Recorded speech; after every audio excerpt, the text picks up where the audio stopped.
Okay, so we are recording here. Welcome everybody to our joint graduate PhD seminar, CLM, what does that stand for? Collective Learning something, put on by the students here at WPI, as well as now our economics chapter meeting. So we're simultaneously addressing both of those gatherings. So today we have the privilege of having one of our faculty members here at WPI, Professor Khalid Saeed, who's going to talk to us about a system dynamics model he's been working on that relates to taxation, fiat currencies, and the economy. So with that, let's get going. Khalid, I'll turn things over to you. Thank you, Mike. As you have said, I've been tinkering with this model in my effort to understand what is functional finance, what is real finance, what is fiat money. And at first I've been confused, and then I thought I resolved things to myself. And last May, I visited Pakistan, and one morning I was having breakfast in my brother's house, and there was the morning's newspaper came, and I saw this headline. And this confused me because what I've been hearing was that Pakistan was experiencing a lot of inflation, and if interest rate is the price of money, then there is inflation, interest rate should go down. And here, State Bank was jacking up interest rate to reduce inflation.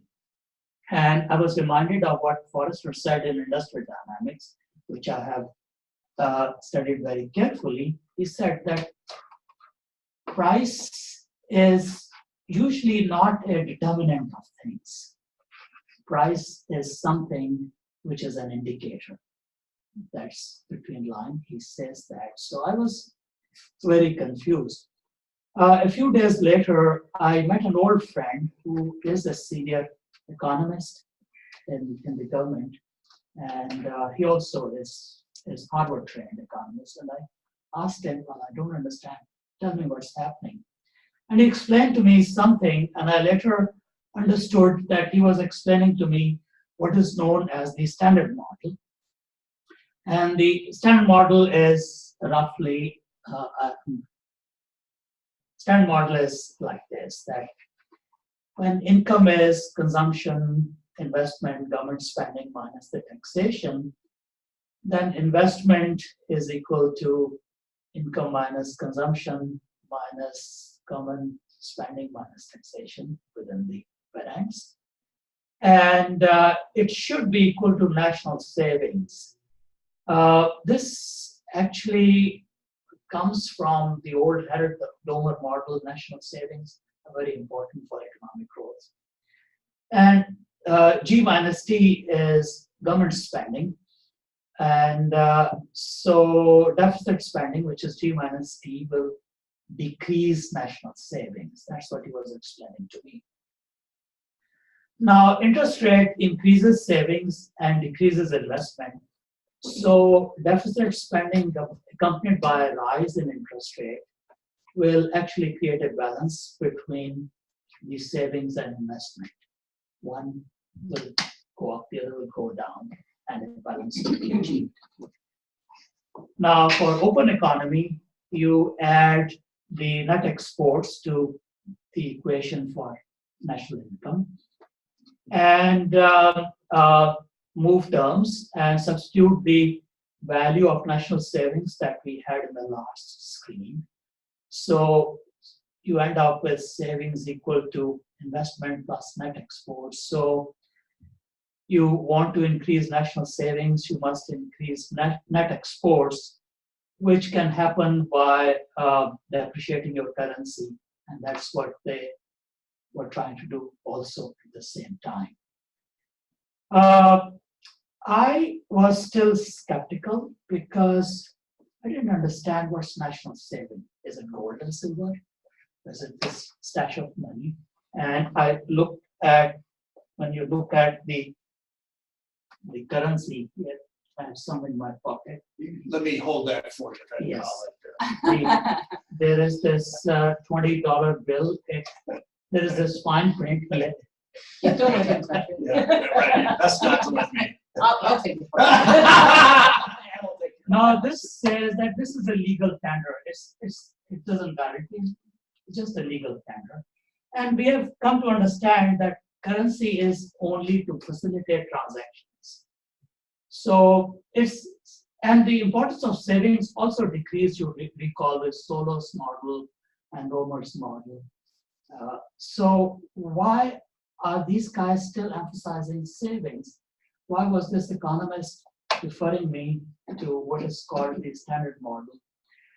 Pakistan was negotiating with IMF at that time for get some loan, and they were all using standard models. Why is it still being used? So all these questions bugged me, and I came back and tinkered a little more with my model, and that's what I'll share with you.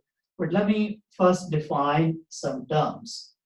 Public finance, taxation, savings, what is treasury, and what is fiat money.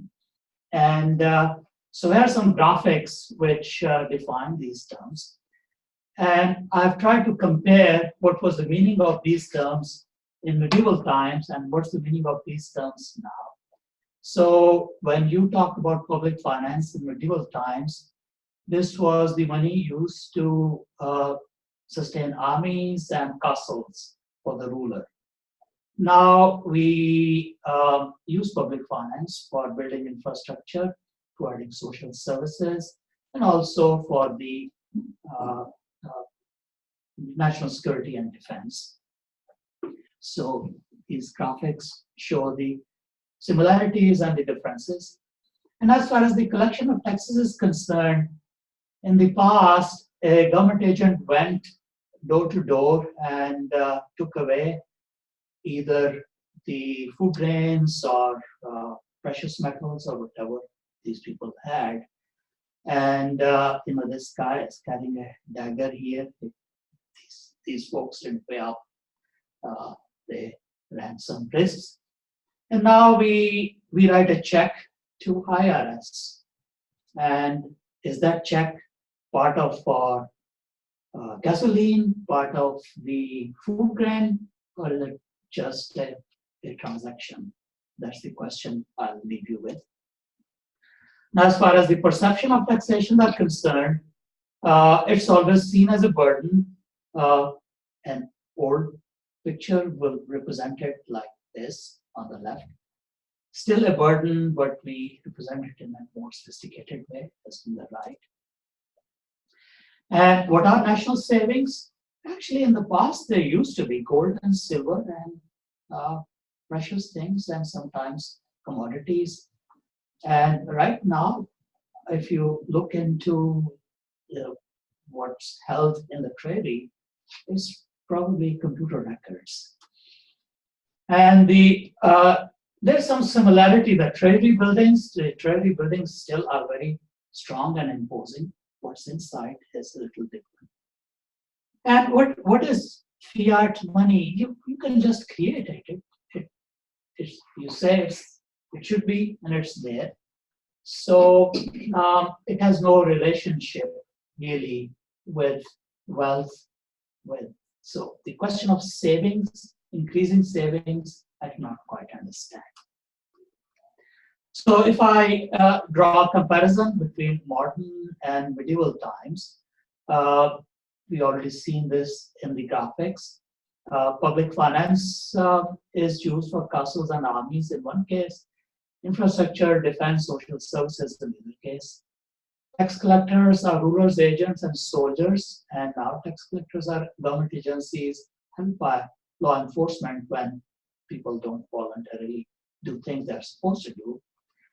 National savings used to be commodities, and now they are just computer records. So I think that's an important difference, that we still have institutions that are designed to deal with commodities, although we are not dealing with commodities anymore.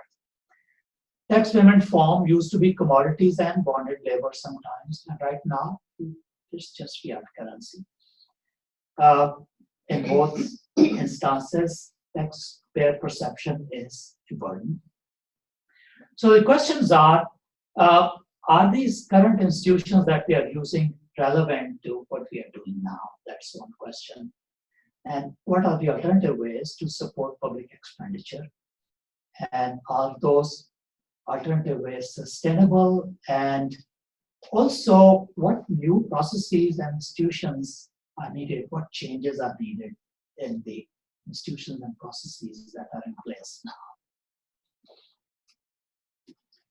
Now, here is the map of the rest of my presentation. I'll share with you a model of taxation and public finance and a few experiments with the model and conclude, and then we can have some discussion. And I would look forward to your inputs to what I'm doing, because that will help me revise and refine. The paper I've shared is already a second version of what I have documented, and I'd like to go to the third version and factor in your inputs. So the model I have is not very complicated. There's a very simple model of economy, and I was helped with what Nathan Forster formulated a long time ago for his PhD dissertation, and I sort of refined, simplified, and cleaned it up a little to suit my purpose in this particular exercise. And I developed a model of financial operations. At first, I developed a model. I shared it with some colleagues, and I revised it. And so this is something I added to the national economy model. And I developed a set of performance indicators, because I'm going to pass this judgment whether the system we are using or the alternative system I'm proposing are these sustainable. And these have to be measured over some criteria, and those are subsumed in the performance indicators. And system dynamic experimentation, it's very important to first designate these performance indicators. So first, the model of the financial system, and there are these four stocks here. I'll start from the bottom. What is called public debt. Public debt is the IOUs that are held by the public, and the government must be able to redeem them. And the public debt is increased when the government issues bonds or T-bills, and that way rakes money away from the market and either burns it or stores it somewhere or erases it, and instead issues these bonds which the public, the holders, can redeem. And this accumulation is called public debt. For whatever reason, that's the term used. And then I used an average of what is the current deficit. I use the average because, well, the actual deficit is a flow and cannot be used in decision making. So it has to be averaged, and this moving average is perceived deficit here. And there's a stock of money supply. The stock of money supply is actually increased when the money is issued by the government for making its payments, for meeting its expenditure. The government chooses money that goes to the market, and that increases the stock of money. It's decreased when it's raked up either by the bond issue or it's raked up by the taxes. Taxes actually sponge away that money and take it away from the supply. So taxes are, in the current system, not being used to create that wealth which can be later spent by the government. They are actually the government is meeting its expenditure by printing money and paying for it, and then taxes are used to rake the surplus away so that there is no inflation. So in fact, the role of taxes in the fiat currency system is to really reduce inflation, not collect money to spend. And then there is interest rate, and interest rate as it exists, as I saw being determined, reported in the newspaper, in the market, is determined by a central bank. In most countries, here we have Federal Reserve. Elsewhere, there are central banks which determine interest rate.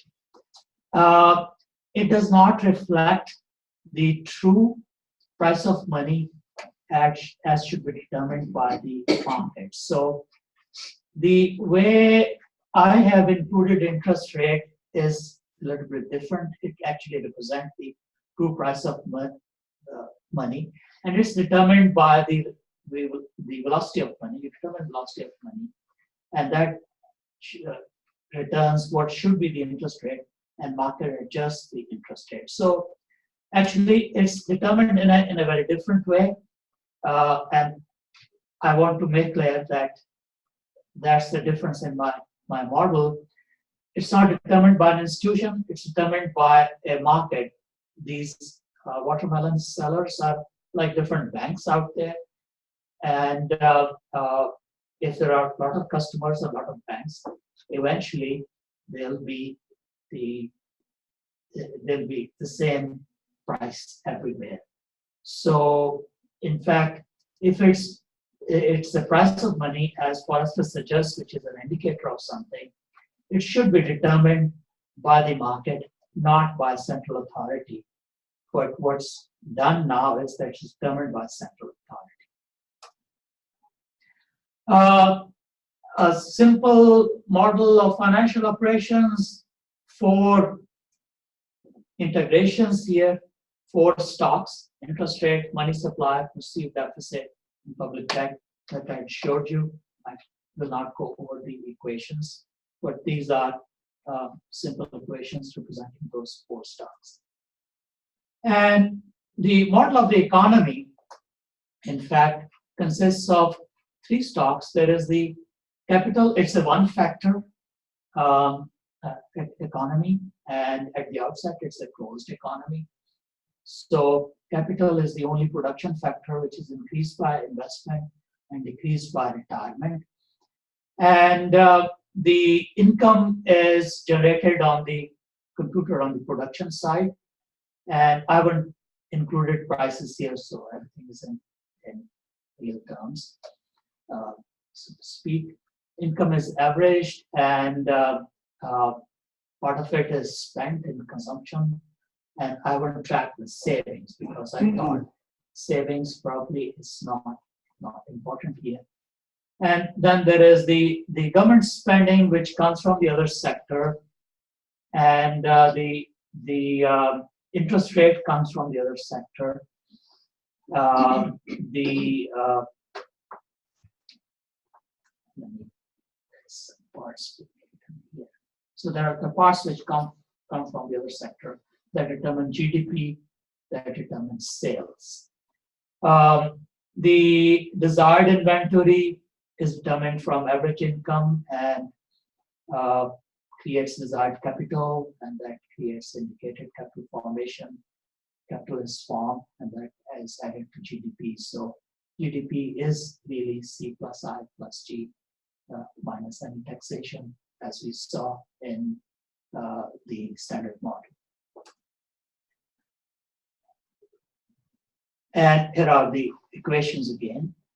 And I calibrated this model so that everything is in equilibrium. So I haven't shown that equilibrium run.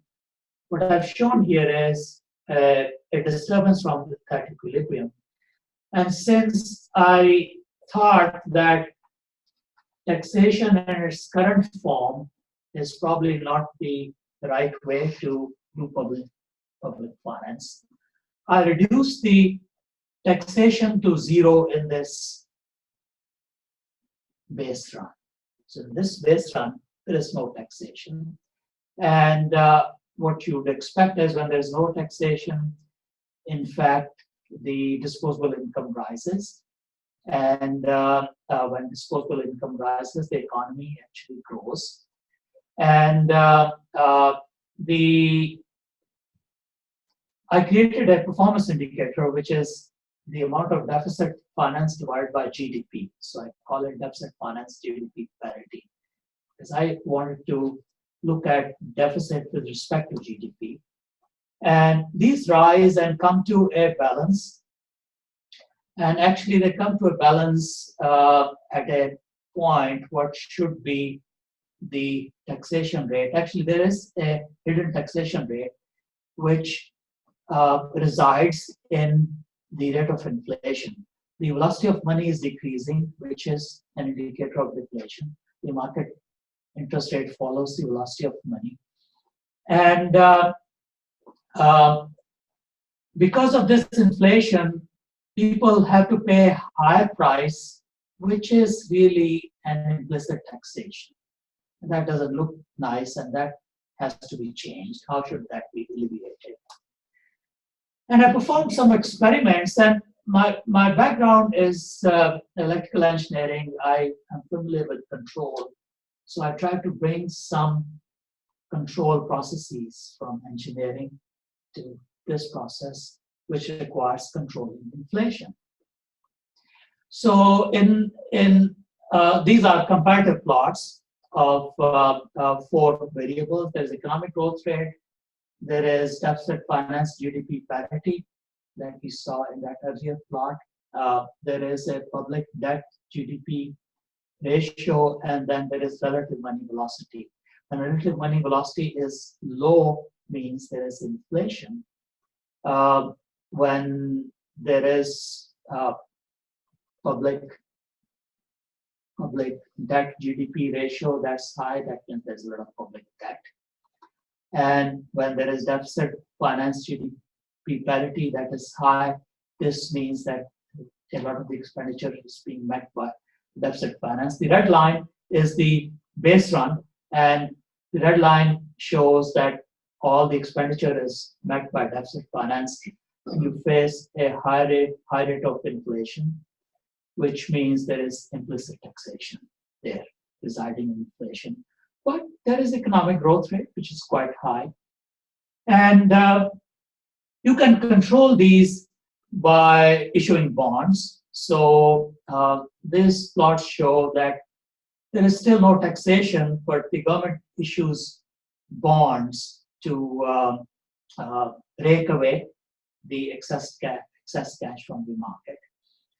And I have tested various regimens for issuing bonds. One is that you meet all your expenditure from issuing bonds. So you transfer that deficit into public debt, basically.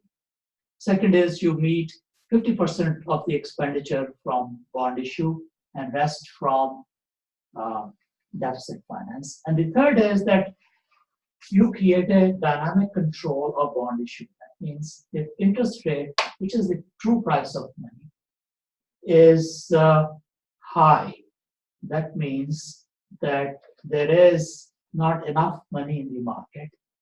That means that you issue less bonds, you stop issuing bonds, or you just redeem bonds to inject more money into the market. When the interest rate is low, you issue more bonds. That means you rake away more money from the market. Now, it does help control inflation a little bit, but as you can see, in fact, not a lot. There's a little bit of difference here. And the control is weak. The control process is weak. Now, the second way is to rake money away from the market using taxation. Again, I use interest rate as a control process. That when interest rate is high, in fact, the taxation rate should be low. And this is again market determined interest rate. When interest rate is low, the taxation rate should be high. And you can implement this control aggressively or moderately. If you implement it aggressively, the economic growth rate is low. but then you can have much lower rate of inflation.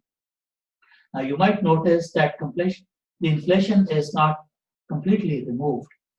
So I asked myself, why don't I use both the instruments, both the controller for taxation, and mind you, taxation is no more for meeting public expense. It's for reducing inflation, and it's driven by the interest rate. And also the open market operations that are also driven by the interest rate. And when you do that, actually, there is not a huge difference, but the one takeaway from here was that if you use two controlling instruments and they're coupled together, then if you err in one, the other compensates. So in fact, it's a good idea to use two controlling instruments in this case, because if you make a mistake in the calculation of one, the other works.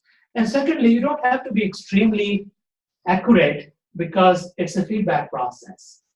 If an error is removed in the first iteration, less will be removed in the second iteration. And if you don't remove much error in the first iteration, more will be removed in the second iteration. So if a continuous process is a control process is in place, in fact, doesn't have to be very accurate because it's self-adjusting and self-correcting. Now, there are some limitations I noticed. First of all, there was a steady state error. You notice that the relative money velocity doesn't go back to one, it's lower. So interest rate will be a little lower. There'll be excess money.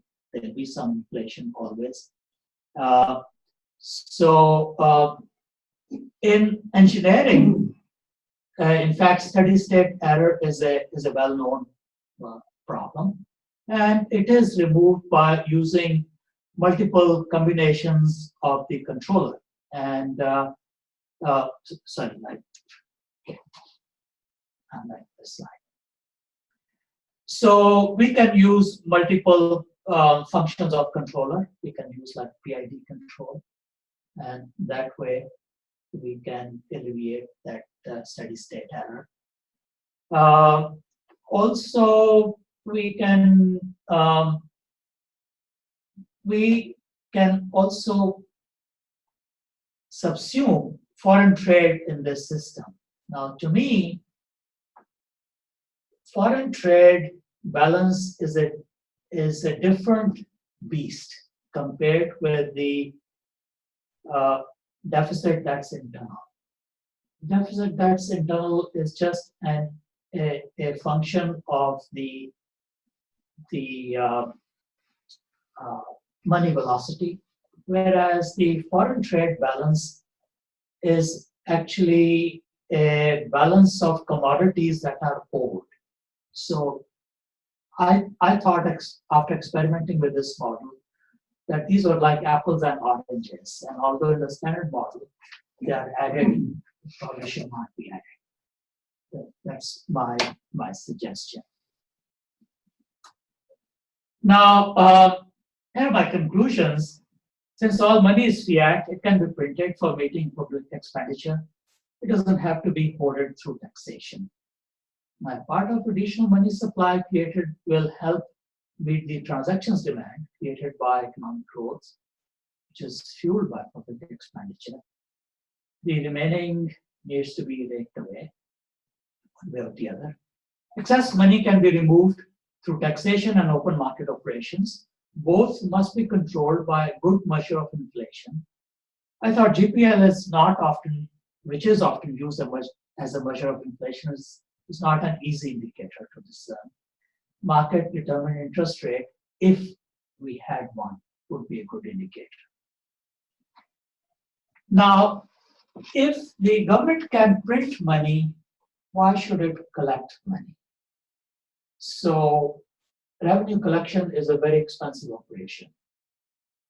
In the developing countries, like Pakistan, it's also a very corrupt operation. So we complain about corruption, and it comes from mostly from an institution, from revenue collection, which is not needed in a fiat currency system. So that's the question that I'm asking. State bank controls interest rates. Actually, interest rates should be determined by the market. So why should we have state bank that controls interest rates? So I'm raising this question that there are these two institutions which may not be relevant to the fiat currency system that we are using. And while thinking about it, sleeping on it, I get up one day and say, Eureka, yeah. Probably there are some bold new institutions needed. Maybe the revenue collection can be replaced by a currency, and now we have the technology to create currency that decays over time, and that decay rate is tied to the controlling process that I stated for taxation. So currency deteriorates with each transaction, which has a built-in taxation process. You don't have to collect taxation. You create a currency that's a built-in taxation process. And for regulating that decay process, you need a market-determined indicator, which to me is a market-determined interest rate. So that indicator is used to regulate that electronic currency. These are some more new propositions. These may not happen in my lifetime, but perhaps there are some things which will happen in the future. I appreciate your comments. Thank you. I'll stop here. Thank you, Khalid, very much. Lots to chew on there. So, what time do we have here? Wow. We have time. We have lots of time. Okay, great.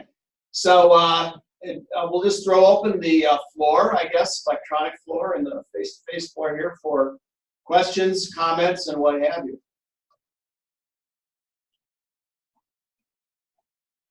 Professor, this is Tim. Great presentation, very interesting. A few clarifying questions just to make sure I was getting the information correctly. When you model the taxation and public expenditures, are you assuming the whole of government, like there might be a local, state, and federal component to that? Or are you mainly looking at a federal level, which is associated with a central bank? That's a great question. Actually, only the federal government can issue fiat currency. So if we consider that, then this model relates to the federal government. Although there have been propositions that, in fact, the local governments and state governments could also issue their own fiat currency versions. But as things exist now, it relates to the authority that can issue fiat currency, which is federal government. Does that answer your question? Yes, it does, because I had that question of what would happen to governments that still need to spend but don't have control over fiat currency at the local and state level. So in my mind, I was just thinking that this proposal works for certain countries, there's only one spending authority and it matches the fiat. And then the follow-up is, how does this work in a country where there are multiple levels of expenditures, but only one controls the fiat? And I think you answered that. Thank you. Hi, this is Nathan. Hello, Nathan. How are you? Hello? Oh, this is Nathan. Can you hear me? Yes, yes. Okay. I may not have heard you correctly. I thought you said something about low interest rate indicating higher inflation. I may have misheard. Yes. So low interest rate means that the velocity of money is low. There is a lot of surplus money in the market. Then you go to a bank, the bank is willing to lend it to you at low interest rate. So it indicates a high rate of inflation. But that runs kind of counter to all of our experience, where as inflation picks up, interest rate has to be, near or greater than inflation rate in order for anybody to want to lend. That's the standard model, I think. That what they believe is that let me go back to that standard model. I mean, why would anyone lend money in an environment where I see what you mean. you're getting less than inflation? I mean, it doesn't make any sense. Well, there's plenty of money around, and it's just sitting idle, and so it can be obtained at a low price. That's what I had in mind. Is there anything wrong with that? What about trying to soak up this inflationary money that the government is printing through bonds? It seems if that were a regular process, you would just have an ever spiraling larger bond issue and faster and faster accretion of interest requirements on those bonds over time, sort of like the United States now. Now, I did conduct that experiment, which you see on the screen now, that open market operations are used for control of inflation. And what it's saying is that when the interest rate is low, that's an indicator of excess money, and which needs to be raked up, and that should lead to a higher rate of selling T-bills and government bonds. So eventually a balance does happen, and in that balance, in fact, there is some public debt, there is some deficit, and the relative money velocity is controlled, not fully though, and my suggestion was that this happens because of the steady state error.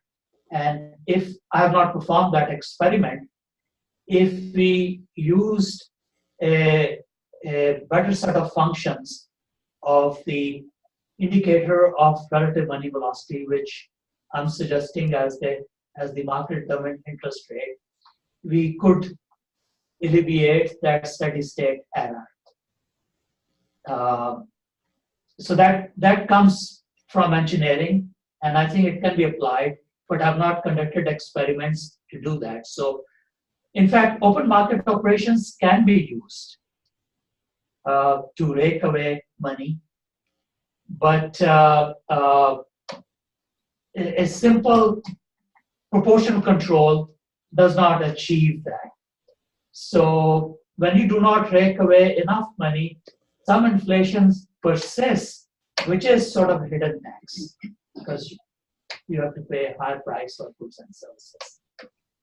So that's a limitation of the experiment so far, and that's something which I haven't gotten to yet, more complex functions of the controlling variable.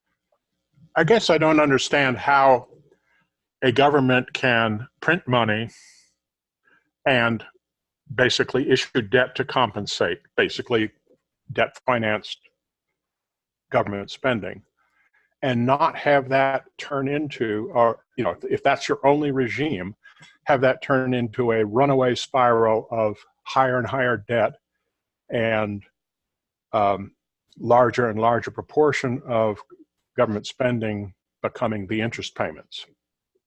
If you have the same nominal spending on, all the other functions of government, it would seem as if interest rate will take off exponentially over some period of time, along with issued debt. I think the absolute amount would rise, and it's just that the indicator that uses the deficit finance GDP parity and public debt GDP ratio. These will come to a balance at some point. I guess I don't see how that could be true, but I guess that's for me to work out. It does assume there is economic growth rate. The economy is growing, so GDP is growing, and so is the deficit finance. And the ratio of the two comes to a balance. I can send you the model. I would say everybody should have the paper. Is the model fully specified in the paper? It's specified in the paper. Professor, did you run an experiment where the economic growth rate dipped because of a recession or depression for some period of time and see what happened then? The economic growth rate is endogenously determined when you take away, start from equilibrium, and when you take away taxation, there's economic growth rate, and it rises and comes to a balance. So I guess my model does not go into oscillations, growth and decline. So there's another set of experiments that should be conducted by extending the model a little bit. That's a limitation right now.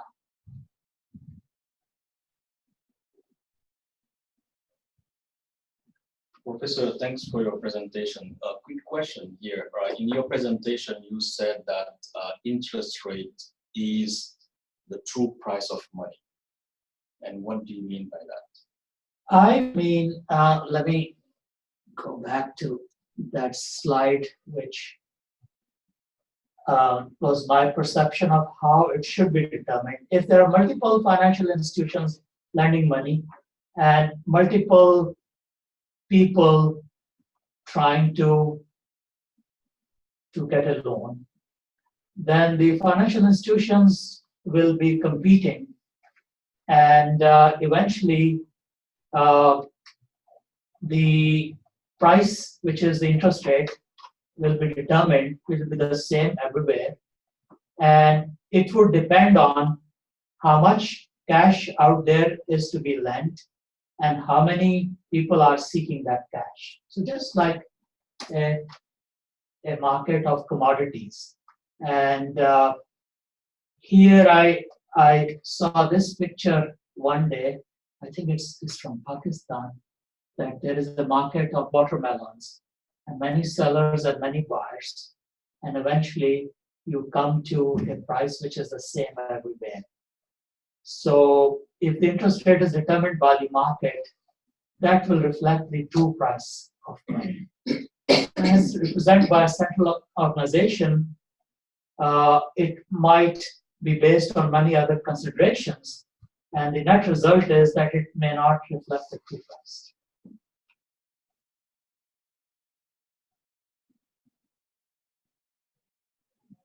So I so far I have two very good suggestions. One is that multiple functions of the controlling variable can help reduce the steady state error. That is one. Second is that what if the economy goes through cycles in this simple model? It does not. What might be the outcomes? These are all very good suggestions. Thank you. So I have some big. Does anybody else have any questions, or I'll leave in? I have some, but I can hold, Professor. No, go ahead, please.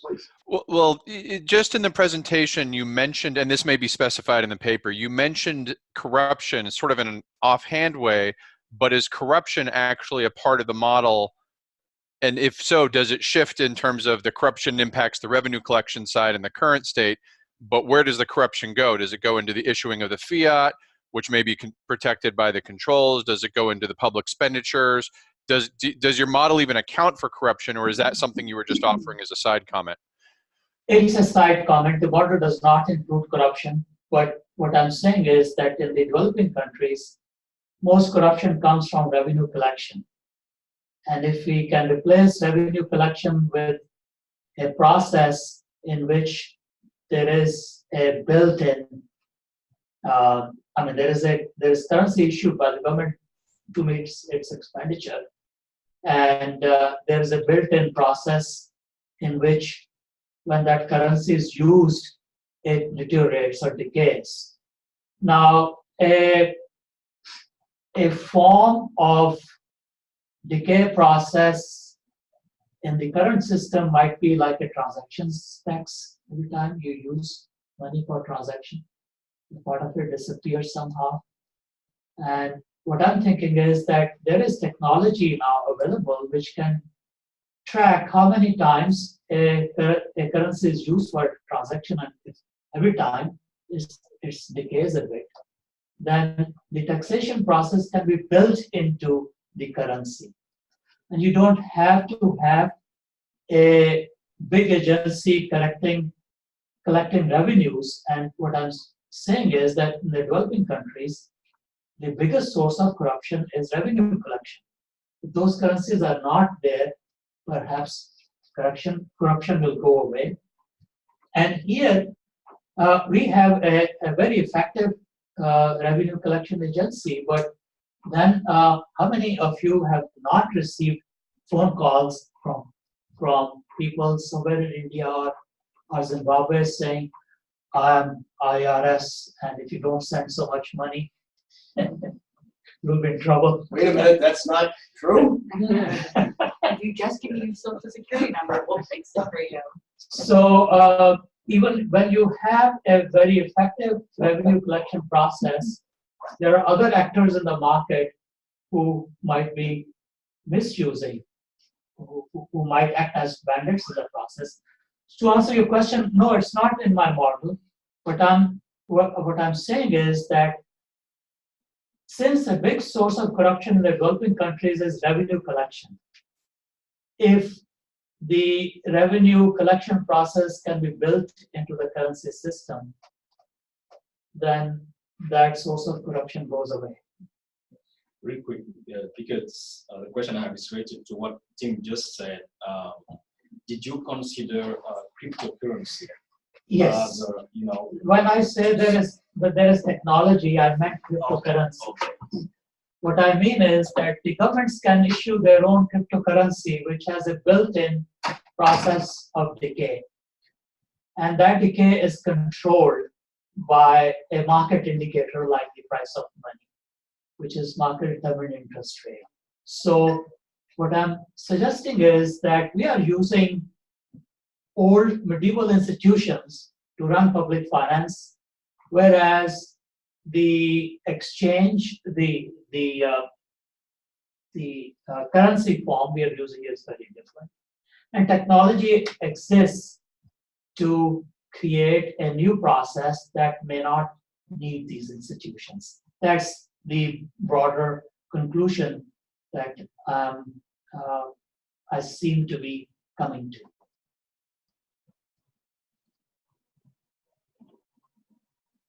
Anyone else have any questions? We have a few minutes, 7 minutes or something left here. I do want to make a request that if you have any thoughts, any ideas, write them, send them to me. That will help me take it further. So let me ask sort of some big picture questions here. So, Khalid, your paper is aimed at understanding fiat currencies. And you mentioned modern monetary theory briefly at the beginning, but you're not claiming that your model represents modern monetary theory. Let me. this simple model is more of an accounting system.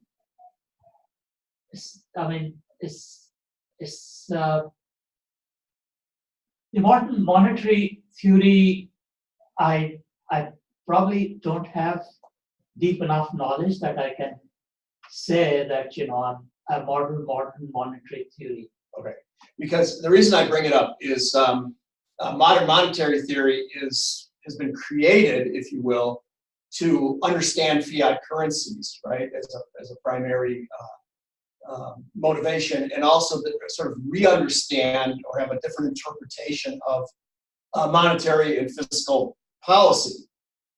And so what you're doing is in some sense at odds with what the modern monetary theorists are doing. It's not necessarily bad, but I wanted to make sure that what you were that you weren't saying that this is what the modern monetary theorists are saying. So that's good. Okay. And in your figure here, I notice you have an endogenous interest rate, right? And what you're not claiming that's what is now. You're claiming that's what you'd like it to be. You're proposing that. Okay. Because one of the big tenets of modern monetary theory is if your nation is the monopoly issuer of the currency, you set interest rates. The central bank determines what your interest rates are. Whereas if you are, let's say, Greece and use the euro, you're not the monopoly issuer of your currency. The euro is a fiat currency, but it is not created by the Greek central bank, like the drachma used to be created, right? So if the Greek government is short of euros, they have to go get them somewhere. They can't just keystroke them into existence like the United States can keystroke dollars into existence. And then they say that they are, so the World Bank or the IMF can give them a loan, the Germans can give them a loan, the European Central Bank can give them a loan, or they can run a better economy where people want to buy their stuff. That's how you get euros. But if they have to go borrow, they have to borrow in the market, and they have to pay market interest rates. And the saying is that they're susceptible to the bond vigilantes.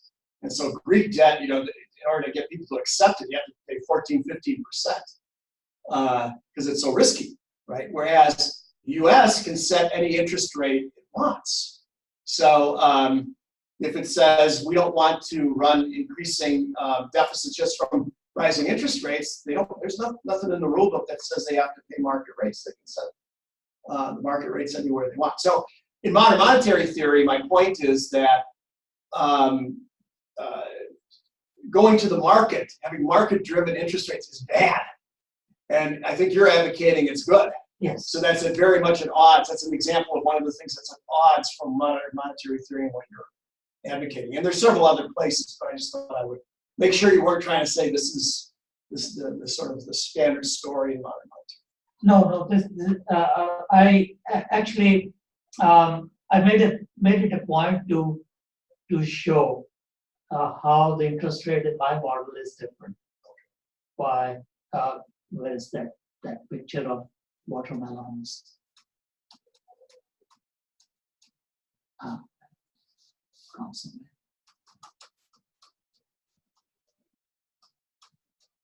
Yeah. So this is how it should be. This is how it would reflect the price of money. Now, you're right that if a country like Pakistan needs to issue currency, it goes to IMF, right? And that's what they're doing right now.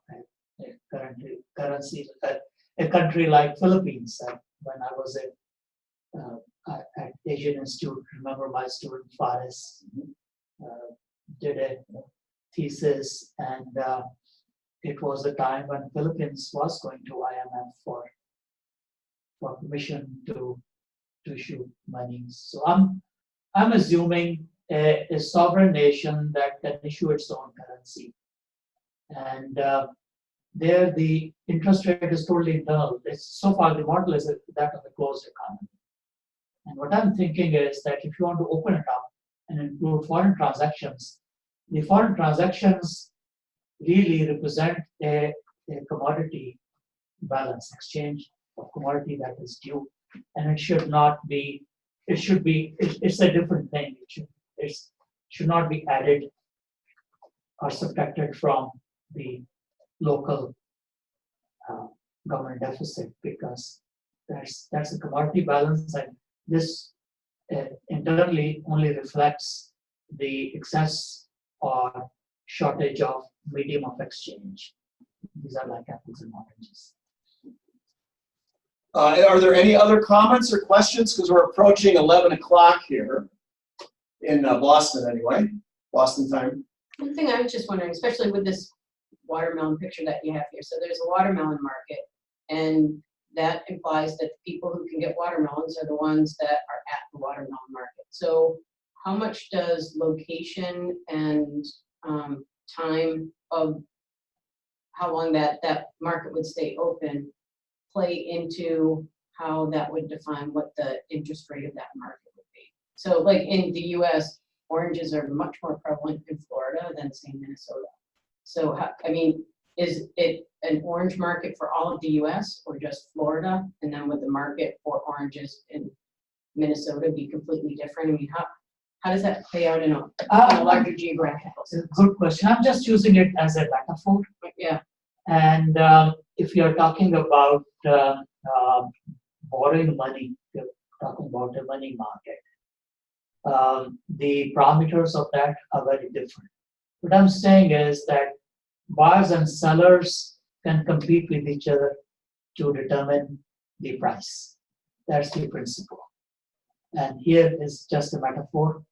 Now, now in the modern communication system, in fact, the spatial boundaries may not apply to the money market within a state or within a country. But you're right, there might be such spatial limitations out there. And I'm just saying that if there are many buyers and many sellers, like in a watermelon market, then the price return would be the true price, true indicator of the shortage or excess of that commodity. And we are not talking about the commodity, we are talking about pseudo commodity here, which is just a medium of exchange. Any other comments, questions? One last question from me, Professor Saeed. I see that the banking sector, the private banking, is not part of your model. So, what was the assumption that you took it, out of the boundary of your model? Actually, it is. The interest rate determination is based on whether there is excess or shortage of cash, and the money supply in that model represents all that collective liquidity. So I guess implicitly, depending on how much is here, an interest rate will be determined. And these are lots of private banks which are trying to lend money, and lots of people who are trying to borrow money.